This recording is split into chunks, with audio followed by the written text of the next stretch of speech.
여러분 반갑습니다. 김덕겸입니다. 아시다시피 이 기자실이 폐쇄돼서 불가피하게 오늘 여기에 기자회견을 하게 되었습니다. 제가 오늘 공식 출마 선언 이후에 오늘 첫 공약 발표입니다. 이것이 공약 1호 발표는 아니지만은 그래도 제가 준비하고 있는 여러 가지 공약 중에 오늘 처음으로 공약을 발표하고자 이 자리에 섰습니다.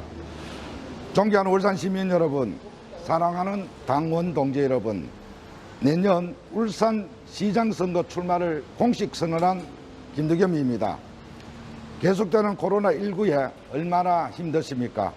지역경제 침체가 깊어지고 있어 걱정이 태산입니다. 하루빨리 시민 여러분의 고단한 삶이 나아지기를 진심으로 소망합니다. 그리고 오늘 저녁에 태풍이 북상한답니다. 울산 시민 여러분, 태풍 피해가 없도록 만전을 기해 주시기 당부드립니다. 제가 울산시장이 되면 위기에 빠진 울산을 구할 수 있도록 40년간 묶여있는 그린벨트를 대대적으로 해제하겠습니다. 해제한 용지는 채세 비용으로 산업단지를 조성해 양산, 김해, 경주 등에 흩어져 있는 협력업체들이 다시 울산으로 돌아오게 하겠습니다. 울산 그린벨트는 1971년과 73년 2회에 걸쳐서 318km/제곱미터가 지정되었습니다. 도시가 확산되면 그린벨트를 적절히 조정해야 함에도 이를 방치해 그린벨트가 훼손되고 바깥은 난개발이 일어나고 있습니다. 결국 40년이 지난 지금 구도심과 동구, 북구, 울주군 사이에 그린벨트가 가로막혀 단절형 도시구조로 고착되고 말았습니다. 제가 울산시장이 되면 투트랙 방식으로 그린벨트를 해제하겠습니다. 먼저 해제 잔여량을 최대한 해제해 나가면서 동시에 울산 그린벨트 문제를 단번에 해결될 수 있도록 전면 재조정하겠습니다.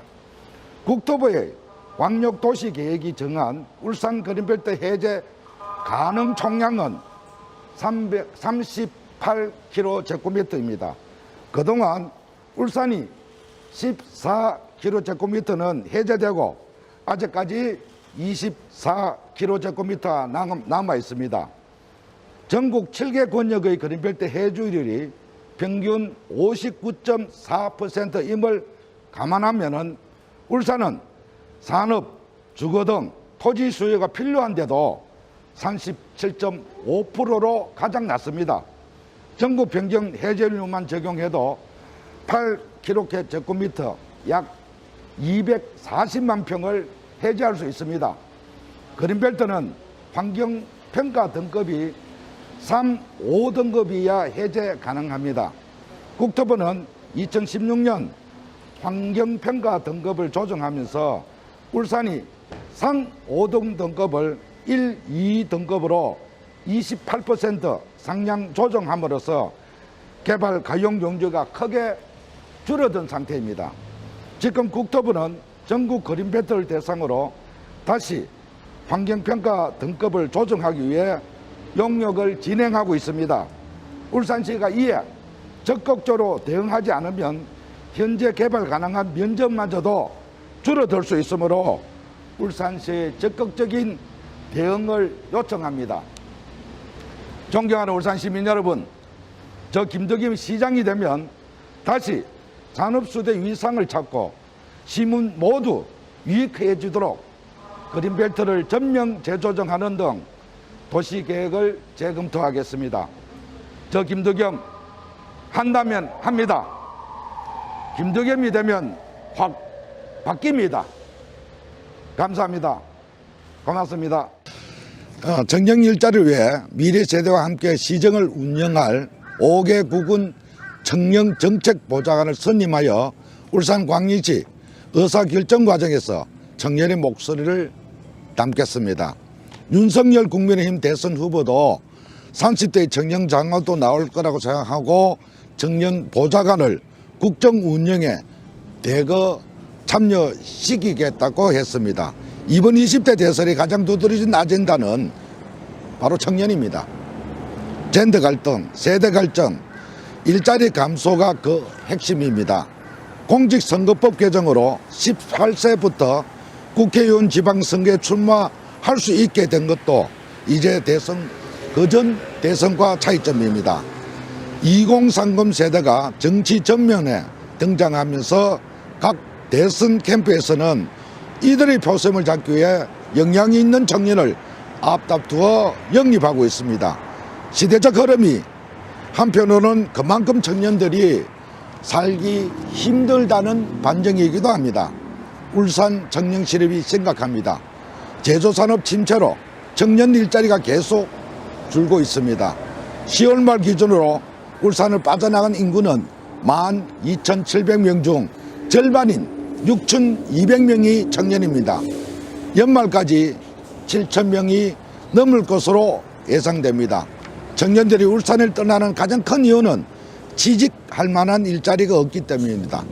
청년 일자리는 기업에서 새로운 인력을 채용해 줘야만 가능합니다. 하지만 기업은 이익 극대화를 위해 정부의 인력 채용 지원에도 채용을 꺼려합니다. 그래서 제가 직접 청년 일자리를 만들겠습니다. 계속해서 기업 일자리 확대를 위한 노력을 가속화하는 동시에 지방정부 스스로 청년 일자리 산실이 되겠습니다. 제가 시장이 되면 가장 먼저 청년특보와 청년위원회를 신설하겠습니다. 청년들의 학업, 취업, 결혼, 주거 등 전방위 문제를 해결할 수 있는 행정기구를 만들겠습니다. 기성세대가 청년들의 목소리를 듣는 것만으로 부족합니다. 청년 스스로 새로운 일자리 창출을 위해 어떤 수단이 유효한지 결정할 수 있게 해야 합니다. 두 번째로 공공기관 청년 인턴제를 도입하겠습니다. 행정기관에 청년 인턴제를 도입해서 공무원의 휴직, 병가 등 공백이 생기면 대체 인력으로 활용하겠습니다. 개인별 다양한 업무와 시간대 선택이 가능하도록 공익 아르바이트 일자리를 만들겠습니다. 지방정부가 앞장서서 청년들이 새로운 일자리로 옮겨갈 징검다리 역할을 하겠습니다. 세 번째로 청년 창업 인큐베이터를 건립하겠습니다. 실제로 많은 청년들은 좋은 아이디어를 가지고 있으면서도 재정적, 공간적 한계로 이를 실현해보지 못하고 있습니다. 그래서 저는 울산 청년들이 사무실 임대 걱정 없이 실력만 있으면 언제든지 창업할 수 있는 인큐베이터를 건립해서 청년들에게 제공하겠습니다. 네 번째는 사업자 등록을 자택에서도 할 수 있게 하겠습니다. 개인이 사업자 등록을 내려면 사업장을 구비해야 합니다. 그러나 요즘은 컴퓨터 하나만 있으면 사업이 가능한 시대입니다. 정보통신기술개발, 온라인 상거래, 화상회의 등 다양한 형태의 온라인 산업이 진행되고 있습니다.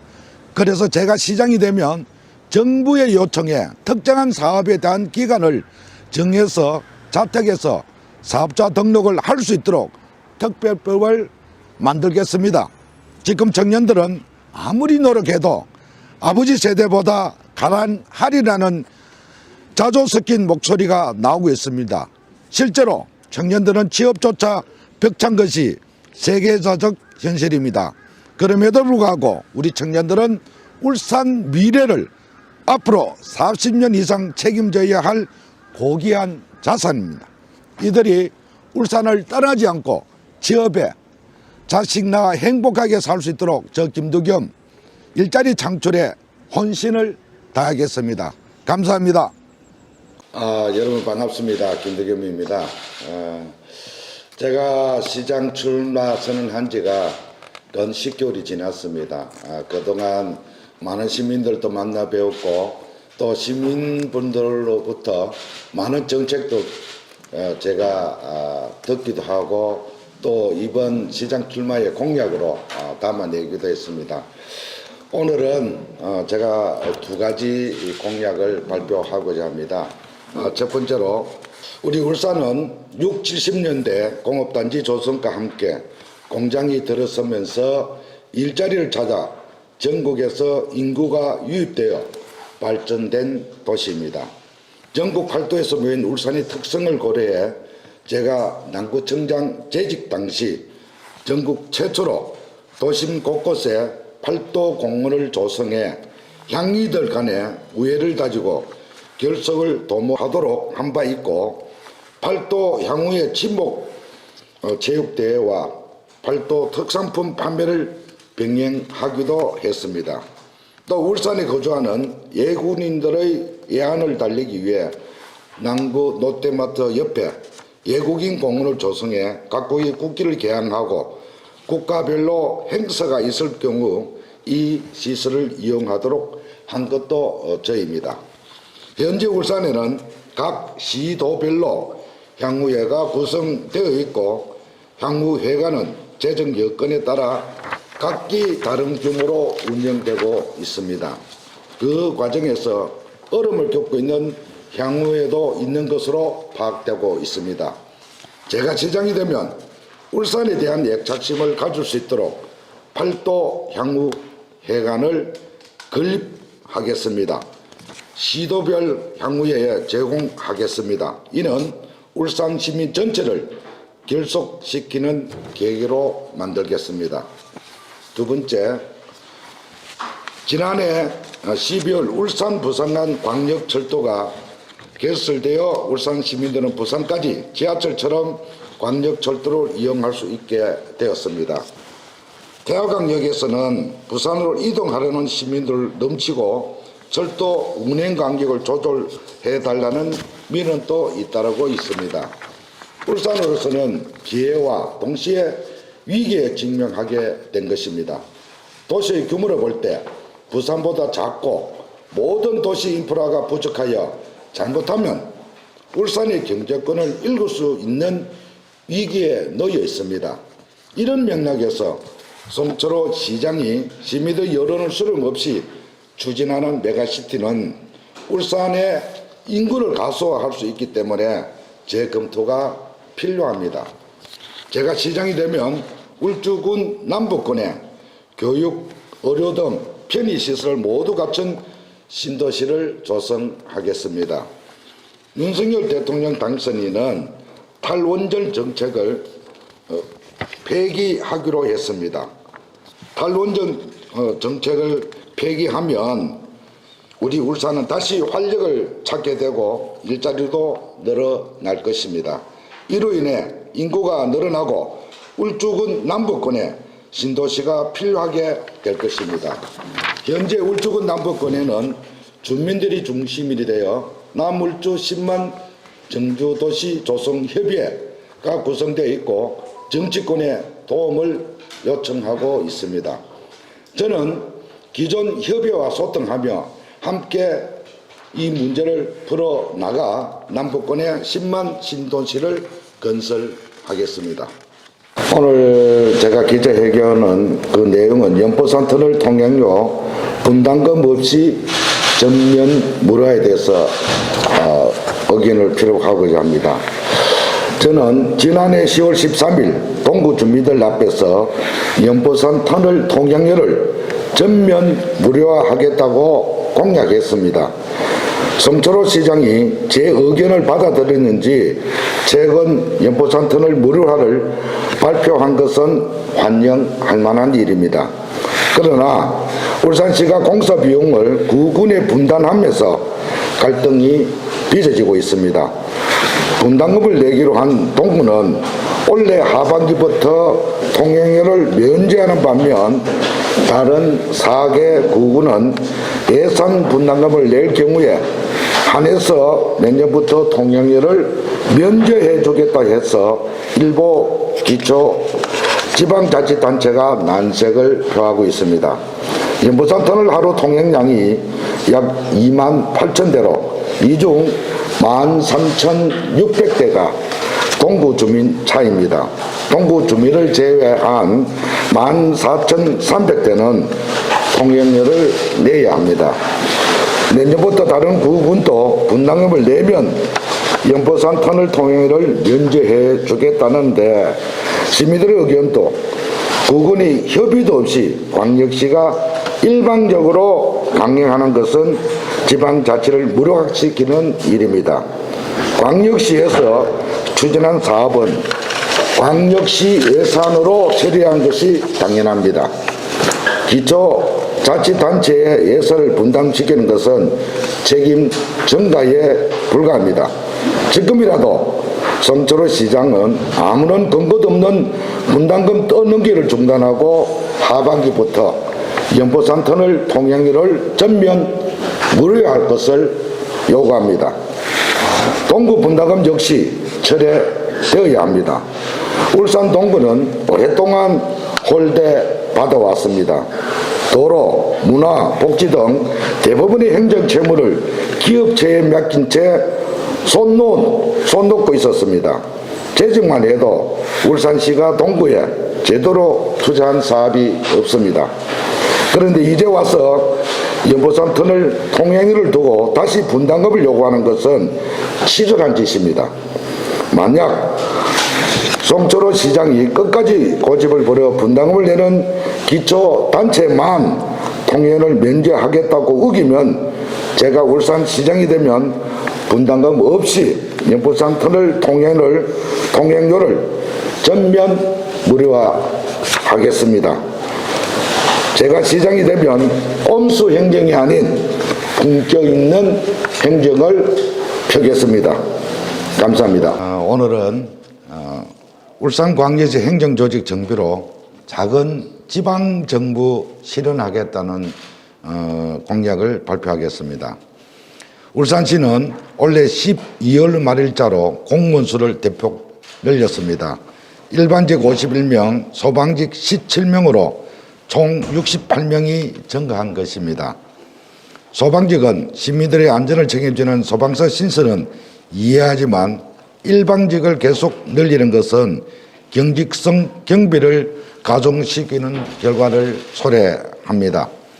스마트 도시과를 신설하고 코로나19 담당 부서와 전국체육대회 개최가 정무를 꼭 늘릴 만한 사유인지 의문입니다.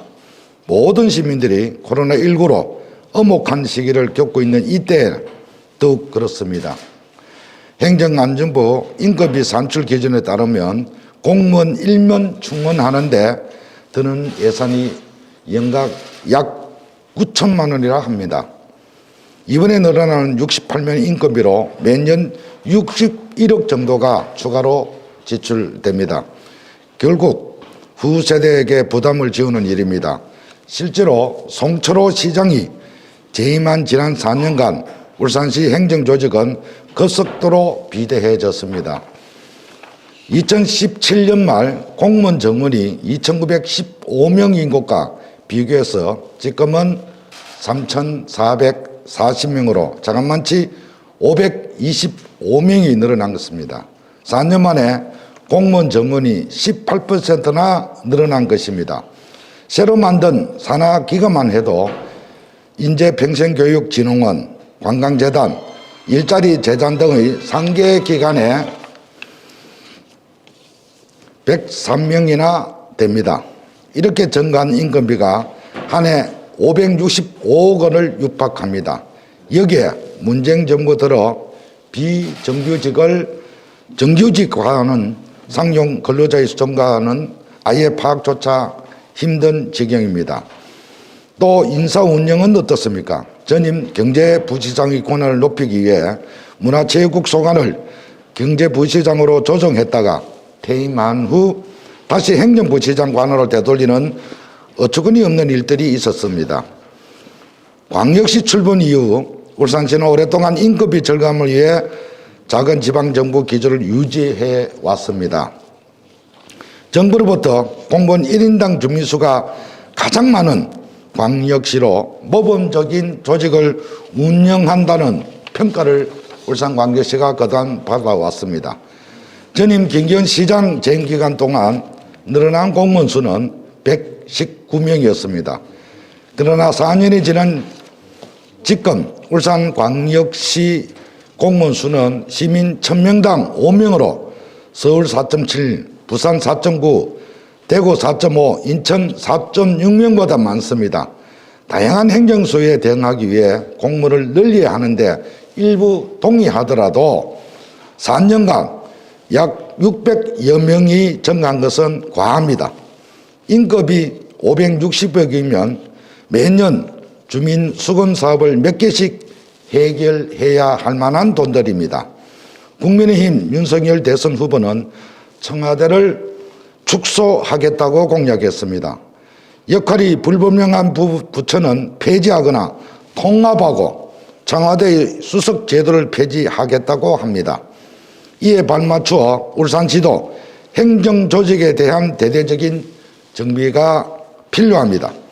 제가 시장이 되면 송철호 시장 재임 기간 중 방만하게 운영되어 온 조직을 작고 효율적인 조직으로 확 바꾸고 여기에서 얻어지는 예산으로 시민의 복지와 편익을 위한 투자하겠다는 약속을 드립니다. 감사합니다. 존경하는 울산 시민 여러분, 끝나지 않는 채로 확산되고 있는 코로나 얼마나 힘드십니까? 5월 10일 윤석열 대통령이 취임하면 국민을 진정으로 섬기고 공정과 정의가 살아있는 세상이 만들어질 것입니다. 코로나부터 일상을 회복할 수 있을 거라 기대합니다. 청와대 울산시장 하명수사 의혹 사건이 기소된 지 2년이 지났지만 판결이 나지 않고 있습니다. 결코 송철호 시장은 재판 중인 상태로 4년 임기를 다 채울 모양입니다.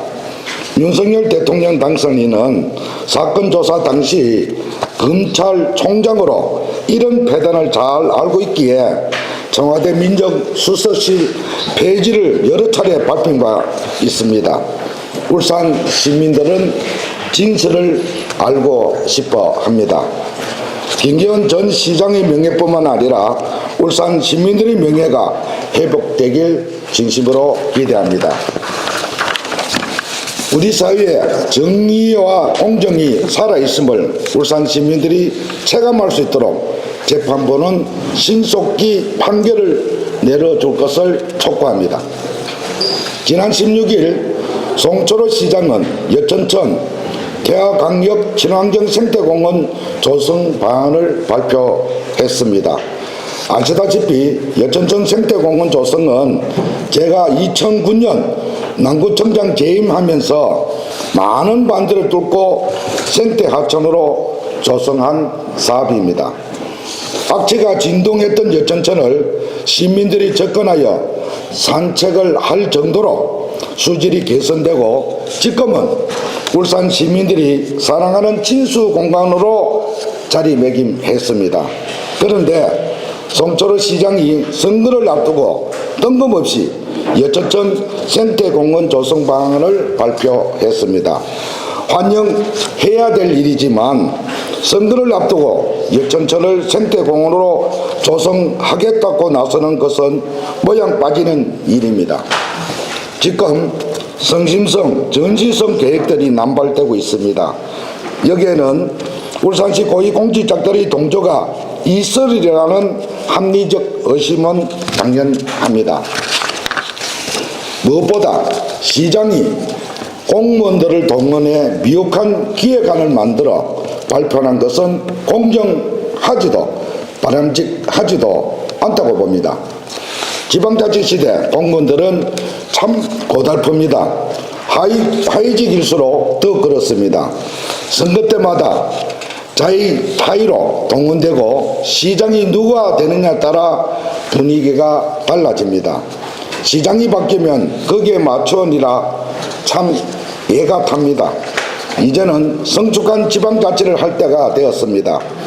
직업 공무원들이 본연의 임무에 충실하도록 공무원 줄서기를 멈춰야 합니다.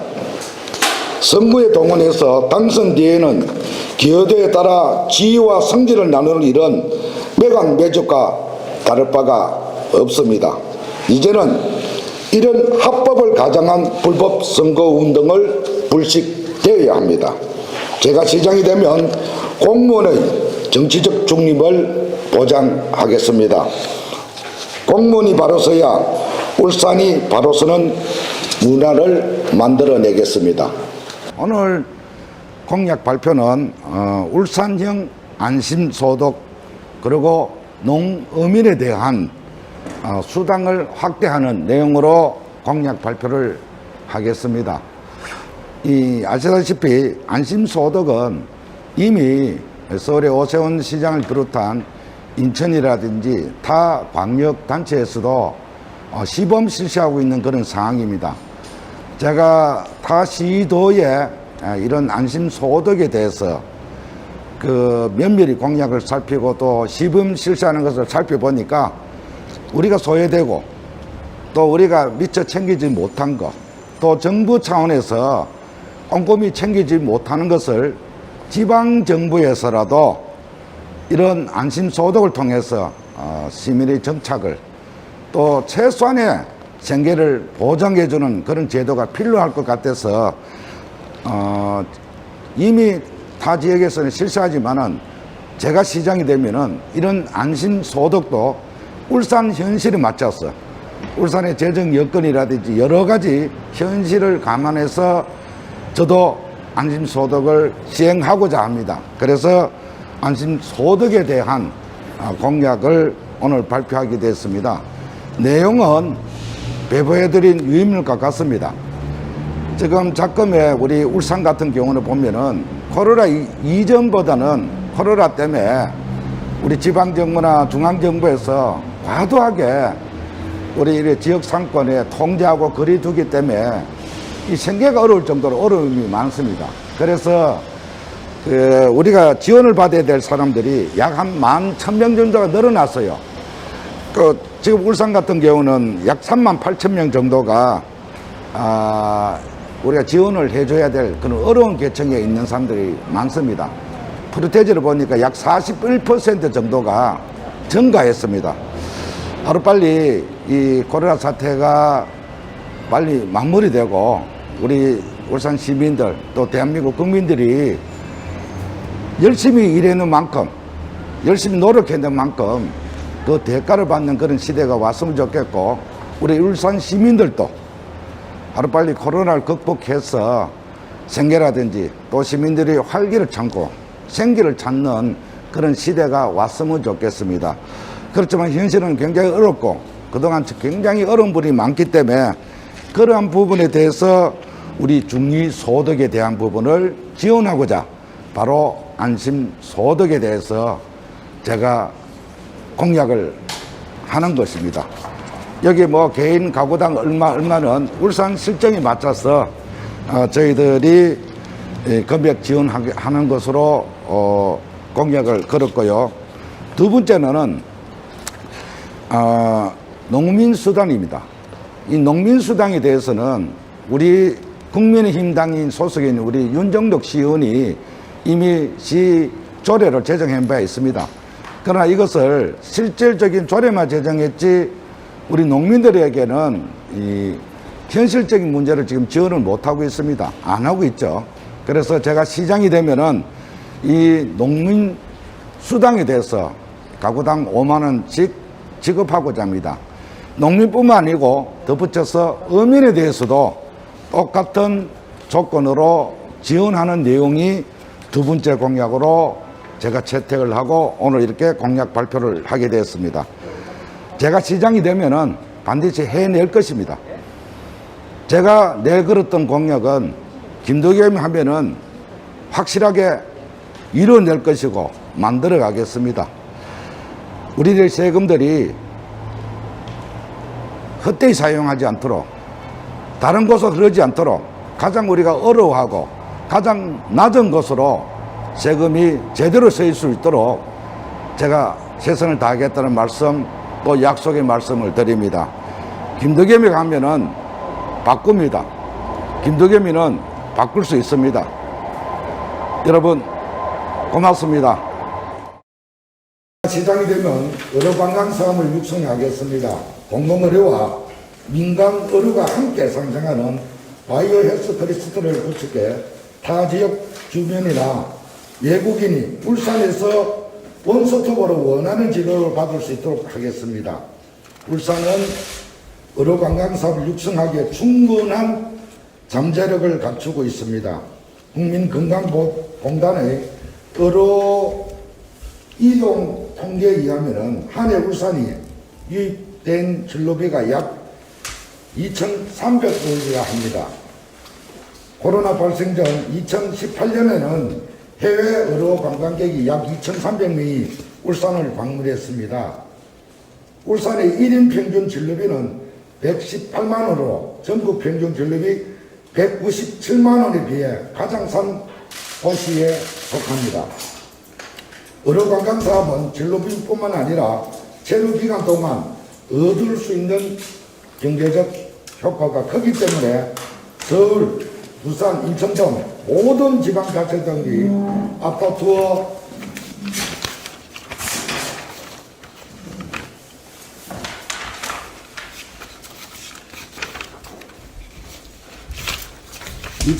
위치에 앞서고 있습니다.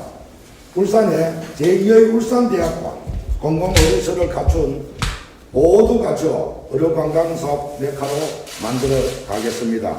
저 김덕임 시장이 되면 울산 시민들의 원정의료 해결은 물론 의료산업을 통한 인구 증가와 일자리 창출까지 3마리 토끼를 한꺼번에 잡겠습니다. 울산이 약 10만 명 정도가 타 지역으로 의료 행위를 지금 하러 나간답니다. 이 금액 따지면 상당한 금액이지 않습니까? 대략적으로 제가 계산해 보니까 2,600억 정도가 울산에 자금 여객 유출을 지금 하고 있습니다. 이런 것을 막는다면은 인구 유출도 막을 수 있고 또 자금 여객 유출도 막을 수 있는 아주 심각한 반드시 또 울산이 필요한 그런 의료시설들입니다. 지금 향간에는 우리 뭐 공공의료라든지 또 뭐 의료시설, 의료병원, 울산시에서 지금 유치했던 이 공공의료에 대해서도 뭐 많은 염려도 하고 우려도 합니다만은 이런 부분은 별개의 문제입니다. 결국 지금 뭐 병원이라는 것은 병동도 중요하지만은 바로 의사의 실력입니다. 정말 실력 있는 의사들을 어떻게 유치할 것이냐, 이걸 우리가 심각하게 고민을 해야 됩니다. 이런 실력 있는 의사들은 지금 서울하고 연계되지 않고 단순하게 병동만 넓히고 병원 시설만 넓힌다고 우리 의료 혜택을 받는 것이 아닙니다. 의료 행위도 의사의 바로 실력입니다. 그래서 실력 있는 의사 선생님을 모시기 위해서는 다각적으로 우리가 고민을 하고 울산시에서 할 수 있는 역할이 있다면 반드시 적극적으로 지원을 해서 우리 의료 여객 유출을 막아야 됩니다. 울산 단독으로만 좋은 의사님 모시고 큰 병원 시설을 갖춘다고 다 실력 있는 의사분들이 안 옵니다. 공공의료 시설이 아무리 변동이 많고 아무리 시설이 좋아도 의사 선생님의 그 실력에 따라 의료 행위가 상당히 달라집니다. 환자들이 그 신뢰하는 의사에 대한 신뢰도 달라집니다. 그래서 단순하게 울산만 딱 보고 울산대학 학생 100명이 있으니까 앞으로 울산대학에서 학생들이 지금 거의 취업이 안 되고 있지 않습니까? 그걸 왜 서울로 가느냐? 지방에 갖고 있는 인구 티오 40명만 자꾸 얘기하시는데 전국적으로 100명이 된다면은 전국적으로 울산은 점진적으로 울산대학 지금 우리 의과대학생들이 울산에서 취업할 수 있도록 점진적으로 우리가 노력을 해야 될 것이고 그렇게 또 협의를 거치면 될 것으로 생각됩니다. 다만 그 실력을 늘리려면 울산은 시설이라든지 장비라든지 여러 가지 부족합니다. 그래서 서울에 있는 아산병원하고 잘 연결을 해서 거기서 우수한 실력이 있는 의사를 항상 시키서 실력을 좀 갖춰서 울산에 돌아올 수 있도록 그러한 우리 역할이 더 중요하다. 그럴 수 있도록 울산시에서는 단순 변동이 아닌 우수한 의사를 모시고 있던 재반시설까지도 이제 적극적으로 시민의 의견을 모아서 유치해야 되지 않겠느냐, 그런 생각으로 제가 오늘 공약 발표를 하게 되었습니다.